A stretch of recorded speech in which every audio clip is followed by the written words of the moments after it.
The words hit me like a physical blow, even though I'd seen it coming for months. "David," Chloe said, her voice soft but firm, "I love you, but I'm just not ready for the boring couple life. I want to have fun, experience things, before settling down with someone safe, like you." My hand instinctively went to my pocket, feeling the phantom weight of the ring box that was actually sitting in my dresser drawer at home, waiting for the perfect moment that would now never come. It hadn't always been like this, of course. Chloe and I met through mutual friends at a barbecue in Portland, Oregon. Everyone else was coupled up except us, and honestly, it felt like fate. We both had our lives together, no drama, no baggage, just two normal people who clicked. Those first 3 years were everything you'd want. We traveled to places like Great Smoky Mountains National Park, cooked together on weekends, had this whole cozy routine where she'd make coffee in bed and I'd surprise her with concert tickets or spontaneous road trips. We'd talk about getting a rescue dog, buying a house with a yard, the whole future thing. And I actually started looking at rings because it felt right, a natural next step. Then, around year 3, something shifted. She started spending more time scrolling through social media, comparing our quiet dinners to her friends' club photos and festival stories. She'd show me posts from people we barely knew and go on about how they were really living and how we should be doing more exciting stuff. So, I tried. I really did. I planned weekend getaways to new cities, signed us up for rock climbing classes, suggested we learn salsa dancing. Nothing seemed to fix whatever was missing for her. Her younger sister, Sarah, started getting in her ear constantly, telling her she was wasting her 20s, that she needed to experience everything before committing. And her coworker, Ashley, became this terrible influence, dragging Chloe to girls' nights that turned into all-nighters at clubs I'd never even heard of. Ashley was only 23, and she lived like commitment was a disease, constantly posting about being wild and free. Suddenly, Chloe started echoing that same energy. My best friend, Michael, saw it coming from a mile away. He pulled me aside one night and told me she was treating me like a backup plan. But I didn't want to believe it. We'd built something real. Or so I thought. Her birthday that year should have been a wake-up call. I made reservations at the Grand Bistro in downtown Phoenix, where we'd had our first date. I got tickets to see her favorite band, the whole romantic gesture thing. But she spent the entire dinner on her phone, barely touching her food, giving me one-word answers. When I showed her the concert tickets, she just smiled politely and said, "Oh, that's sweet, David, but I already made plans with the girls." Like I was some acquaintance she needed to let down easy. I drove home alone that night while she went out and didn't come back until 4 a.m, passing out on the couch, still in her club clothes. And the next morning, she acted like everything was fine, even thanked me for the nice evening like we'd actually spent it together. Have you ever felt invisible to someone you love? Then came her company party about a month later, and that's when I really felt it. She used to introduce me as her boyfriend with this proud smile. But this time, when someone asked who I was, she just casually said, "Oh, this is David." And when they pushed about how long we'd been together, she laughed it off, saying, "We're not really labeling anything." Right in front of me, like I was in on the joke. There was this guy there from her department, a total show-off type, who talked about skydiving and motorcycle trips and all this adrenaline stuff. Chloe was eating it up, laughing at his stories, touching his arm, completely forgetting I existed. On the drive home, I asked about him, trying to keep my voice casual, and she got this dreamy look and said, "He's just so adventurous. You know, being around him makes me feel like I haven't really lived yet." Instead of calling out how messed up that was, I went home and started Googling extreme sports, like I could fix myself into being interesting enough. The breaking point came 2 weeks later when she sat me down with that serious face people make when they've been rehearsing a speech. She told me she hadn't really lived, that she needed to be free, that I was safe, but she wanted to have fun before settling into boring couple life. And then she actually suggested we take a break for 6 to 12 months so she could explore and come back without regrets. I just stared at her, processing what she was really saying. She wanted to test drive other guys while keeping me on hold as her guaranteed backup. When I repeated her own words back to her, asking if I understood correctly, she got uncomfortable but nodded. I looked at her for a long moment and said, "Okay, Chloe. Take all the time you need." And I watched her face fall because she clearly expected me to fight, to beg, to negotiate terms like this was some kind of business deal. She packed her stuff that same night and moved in with Sarah temporarily, talking about how she just needed space to figure things out. After she left, I sat in the quiet apartment we'd shared and pulled that ring box out of my drawer. I drove to the jewelry store the next morning and returned it. Got my money back. Didn't even feel sad about it anymore, just tired. Michael came over that night, and we didn't talk much. He just hung out, playing video games like nothing happened. And somehow, that was exactly what I needed. I realized something sitting there in the silence after 4 years of trying to be enough. I wasn't her person. I was her consolation prize, the guy she'd settle for after she finished shopping around. She texted me 3 days later asking how I was doing with a sad emoji, and I responded with just 2 words, "I'm good." No explanation, no emotion. And apparently, that wasn't what she wanted to hear because she didn't text again for a week. I looked at our photos on my phone one last time, all those smiling moments that felt real, and wondered if she'd been planning this exit the whole time, or if Sarah and Ashley really had convinced her the grass was greener. Either way, it didn't matter anymore because I'd made my choice the second she made me optional. I wasn't going to be anyone's maybe, anyone's safety net, anyone's plan B waiting in the wings while they figured out if they could do better. That night, I slept better than I had in months. The first week after she left was weird because I kept expecting her to walk through the door or text me some long apology, but instead there was just silence and this strange sense of relief that I didn't have to perform anymore.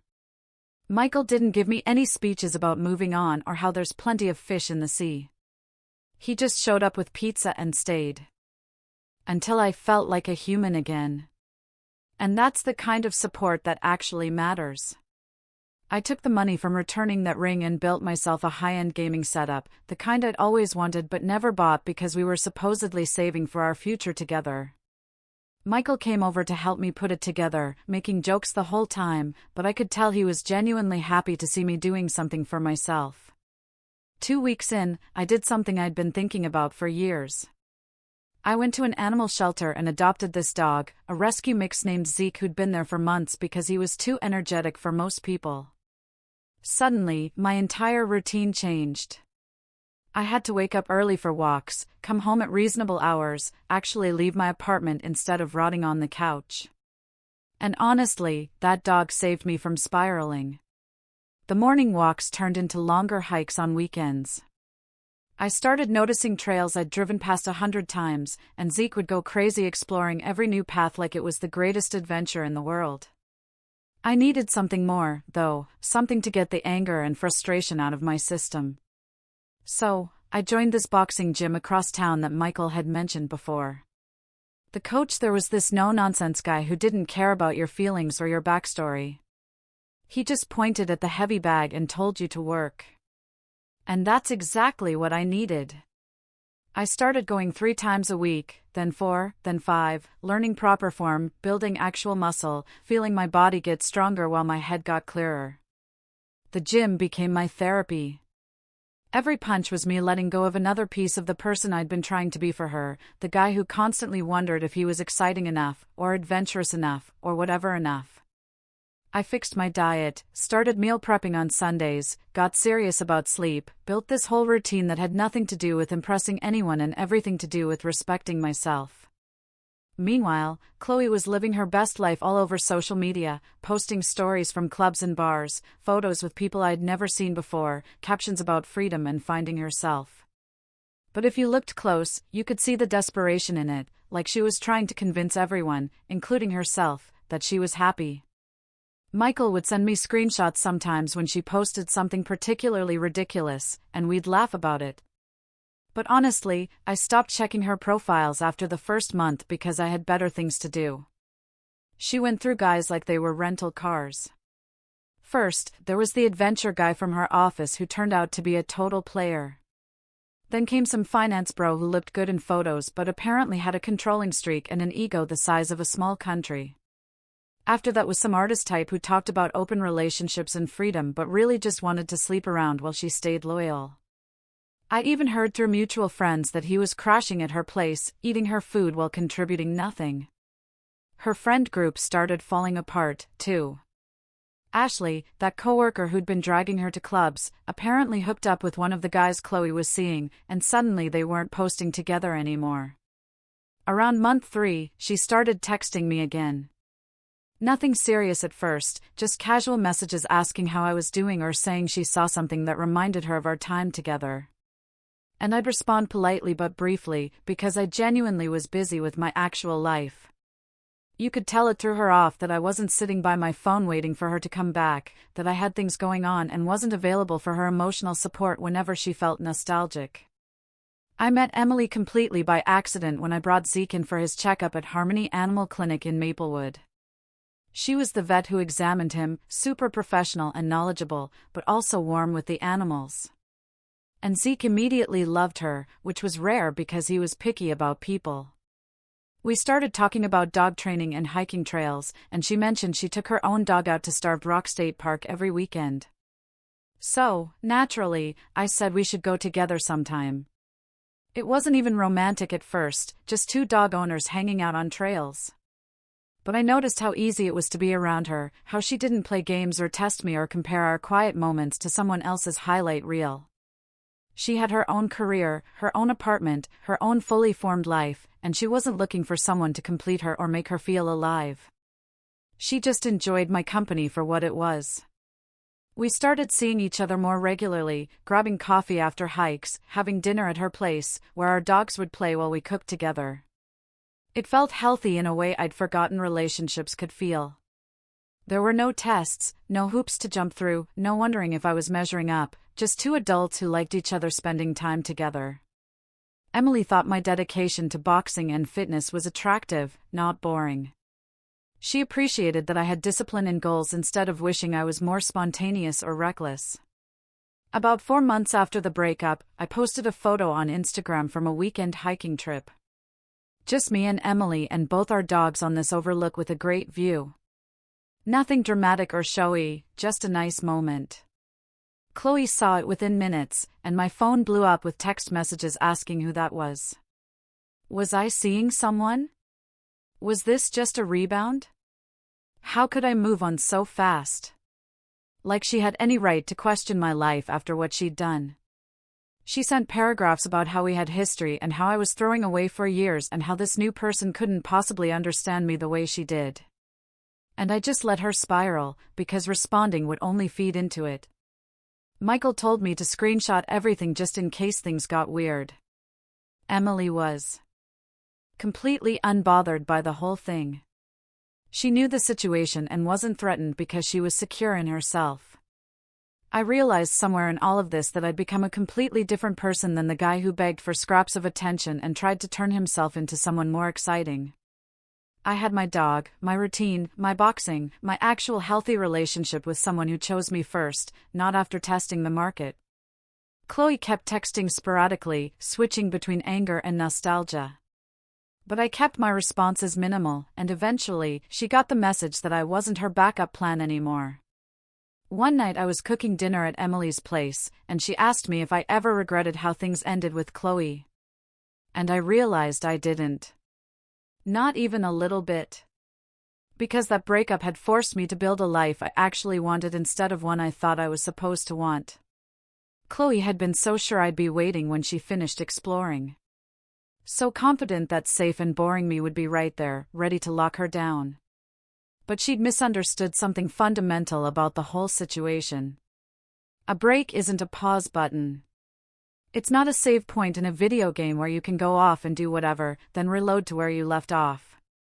It's an ending, a door closing, and I'd walked through a different door entirely while she was out there discovering that the grass isn't greener. It's just different grass with different problems. About 5 months after the breakup, Chloe demanded to meet in person. Not requested or suggested, but basically told me we needed to have a serious conversation, like she was still in a position to make demands on my time. I agreed to meet at a neutral restaurant downtown because I figured it was better to do this once and be done with it than have her show up at my apartment or my work. She walked in looking like she'd prepared for a job interview. Dressed up, hair done, makeup perfect, carrying herself like she was about to close some important deal. We sat down, and she launched into this whole speech about how she'd learned so much about herself over the past few months. How she'd grown and matured and figured out what really mattered, and how she was ready now for the serious relationship and the house and the engagement and kids. Laying it all out like she was presenting a business proposal. She talked about our history, our 4 years together, all the memories we'd made, and how that had to count for something, how we couldn't just throw away what we'd built. I sat there listening to her go through her entire pitch, watching her smile like she expected me to be relieved or grateful that she'd finally decided I was good enough. And I felt absolutely nothing, except maybe a distant curiosity about how disconnected from reality she'd become. When she finally stopped talking and looked at me expectantly, I took a breath and said, "You've got this wrong, Chloe. I wasn't waiting for you." And watched her face change as the words sank in. I told her I was with someone else now. Someone who'd chosen me from day one without needing to test other options first. Someone who didn't need to go shopping around before deciding I was worth keeping. Her whole expression shifted from confident to confused to angry in about 5 seconds. Suddenly, she was asking who this person was. How long had this been going on? Was I doing this just to hurt her? Was this some rebound thing I was using to make her jealous? She started tearing down Emily without even knowing her, calling her basic and saying she couldn't possibly understand our connection, bringing up inside jokes and memories like they were evidence in a court case. She actually said we had history together, real history, and that had to mean more than some new fling with someone I barely knew. I let her finish and then said, "Here's the thing, though. You didn't choose me. You chose to keep your options open." I explained that I wasn't a backup plan or a safety net or a guaranteed fallback option. She tried to argue that it wasn't like that she just needed time to be sure, that everyone has doubts and she was just being honest about hers. But I cut through all of it and told her that her honesty was actually the kindest thing she'd ever done because it showed me exactly where I stood. The conversation ended with her oscillating between anger and tears, trying every emotional angle she could think of. But I stayed calm and just kept repeating that we were done and I'd moved on. She left the restaurant looking shell-shocked, like she genuinely couldn't process that her plan hadn't worked, and I went home feeling lighter than I had in years. The text messages started hitting my phone that same night. Long paragraphs about how I was making a mistake, how I'd regret this, how we were meant to be together, and I was just scared of giving her another chance. Then came the sad texts about how she couldn't eat or sleep, how her family was worried about her, how I'd broken her in ways she didn't know she could break, full manipulation mode, trying to guilt me into responding. I didn't reply to any of it, just let her send her messages into the void, and my silence seemed to make everything worse. She started watching my Instagram and other social media obsessively, viewing my stories within seconds of posting. And I noticed through mutual friends that she created fake accounts to get around the fact that I'd blocked her main profile on everything. The fake accounts would leave weird comments on Emily's public posts. Nothing directly threatening, but definitely passive-aggressive. Little digs that were just plausible enough to seem innocent. Then it escalated into real-world stuff. She started showing up places she knew I'd be, the coffee shop near my gym, the park where I walked Zeke, always with some excuse about how she was just in the neighborhood. People we both knew started telling me she was asking questions about Emily, where she worked, where she lived, what kind of person she was, fishing for information under the guise of just being curious. The final straw came when she actually went to Emily's vet clinic, pretending she needed a consultation for a pet she didn't have, asking the receptionist questions, and trying to get a look at Emily's schedule. Emily called me after that incident, pretty shaken up, because this wasn't just online drama anymore. This was someone actively trying to insert themselves into her workplace and her life. Michael had been telling me to document everything for weeks. So, I had folders full of screenshots, saved voicemails, timestamps of when she'd shown up at various locations.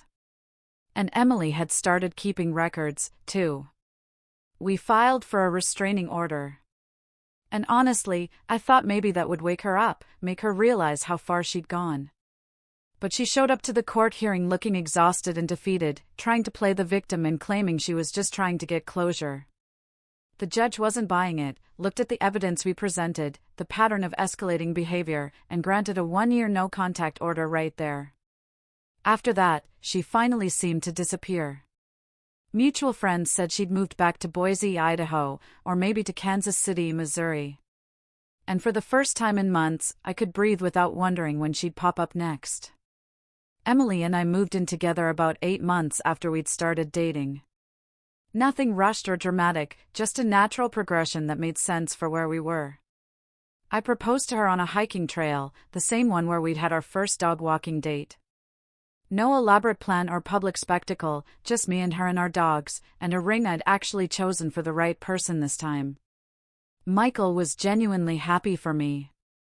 Made jokes about how I'd leveled up in every possible way. And honestly, he wasn't wrong. Life got quiet in the best way possible.